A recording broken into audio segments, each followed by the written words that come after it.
Hi everyone, welcome to my shop. My name is Steve, and today I've got a video I want to bring along you with. Gosh, if I could talk, it'd be good, wouldn't it? I want to share this video with you. It's about my acquisitions of my Chevrolets. I got three 14, 15,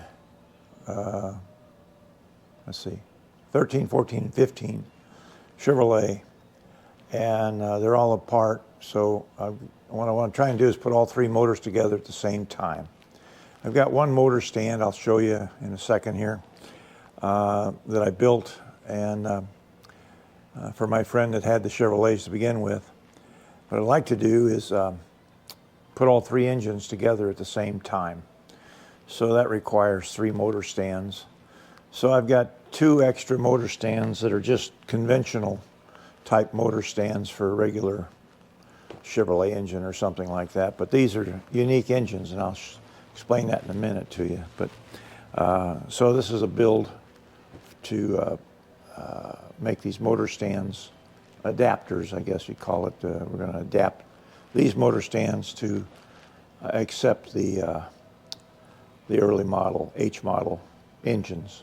So let's go over there and I'll show you. This is the motor stand I built for my buddy, and it's the way these motors were made. They've got four motor mounts. The frame goes right here, and it's a conventional motor stand won't do the job. So I modified this one so I can turn the motor around this way so we can work on the bottom side or the top side, either one, whatever we want to do. My goal here is to make these other stands. Let's go over here and show you these. Drag you over. So I've got these motor stands here, which are just old standard style motor stands. So we're not going to use this piece. So I'm taking a regular motor stand and we're going to modify it. And I'm going to build it the same way as the other one. This was just using what I already had to start with. I'm just modifying it, so that's what we're going to do. Two straps that go on here and hold this upright in position. And then there's these two. So basically they're just U-bolt clamps that I made. And we're going to go over to the press now, and I got to make two more for the other motor stand. So let's go there next. Okay.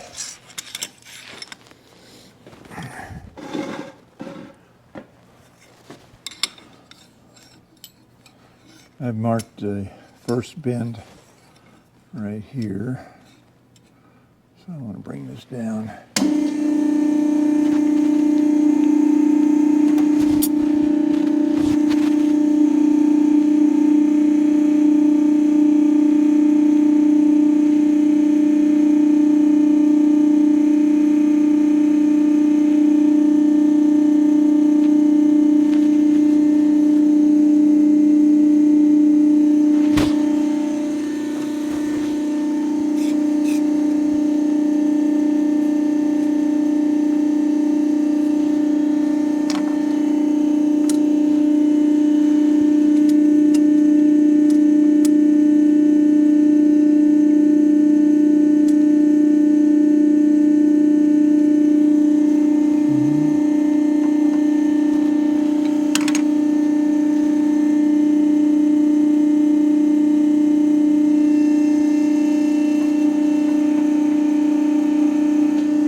it's not 90 yet, but it will be when I get done.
All right, because of the length of these, I wasn't able to get a full 90 because it ran into the top of the machine there. So in order to get the rest of it, I just kind of finagle it a little differently. So I'll show you how I get them straightened up here. Looks pretty good.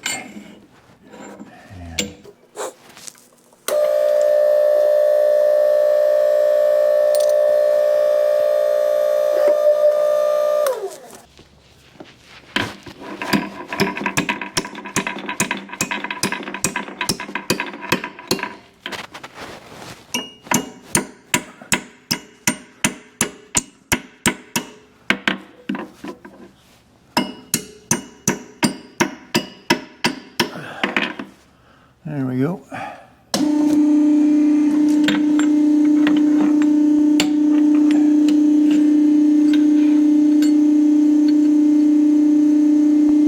Oh, that's pretty good.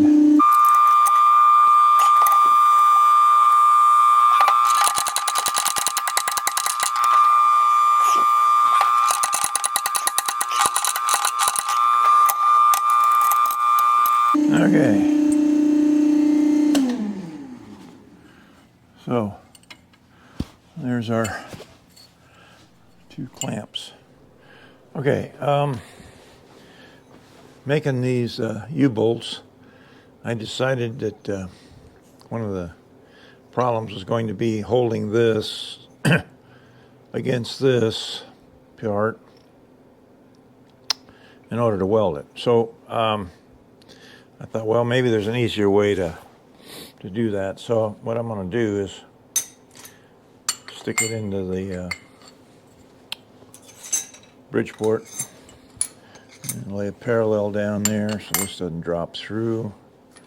And then take, just line a square up here, like that. And I'm just going to put a little groove in there.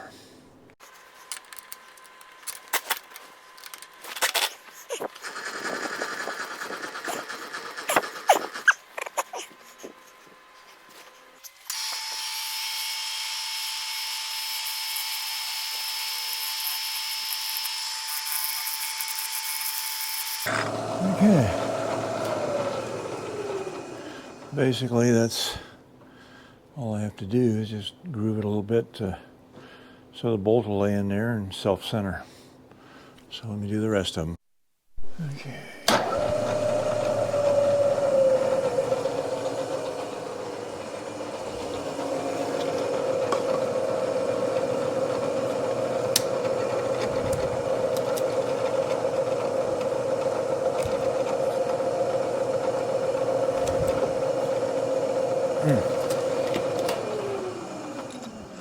Got center drills done.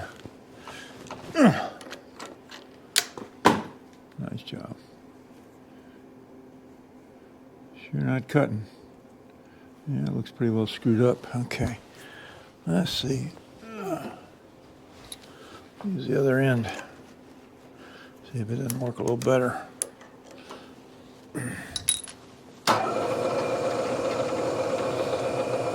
Makes a difference.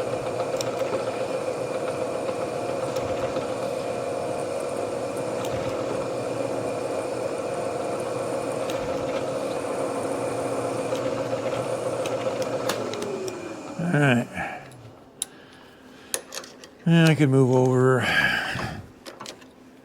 and put the center hole in the other spot. But let's go ahead and drill this out. And we'll be done.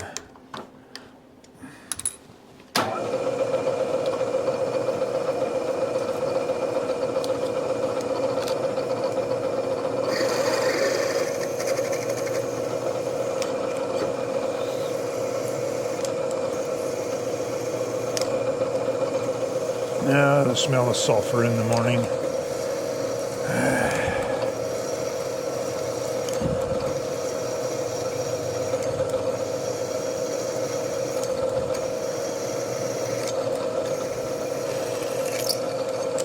All right, there we go. Now we're just going to go over to 1, 2. Let's see here. 1.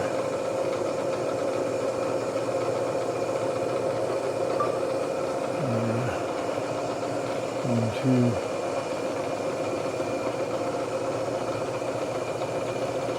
5. What did I say? 7, 6. There we go. There we go. All right.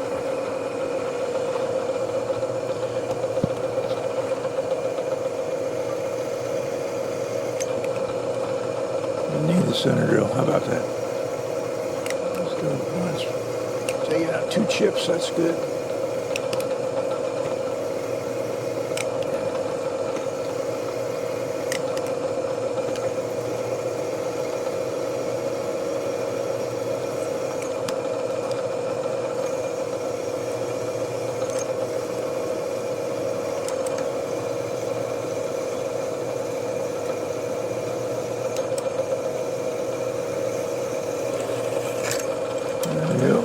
Beautiful.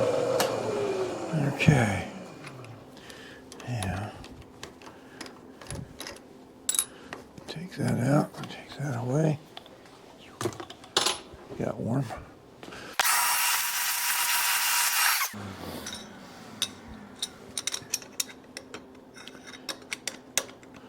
Looks like we're good. There we go. Dropped right in. Beautiful. Okay. Another step completed.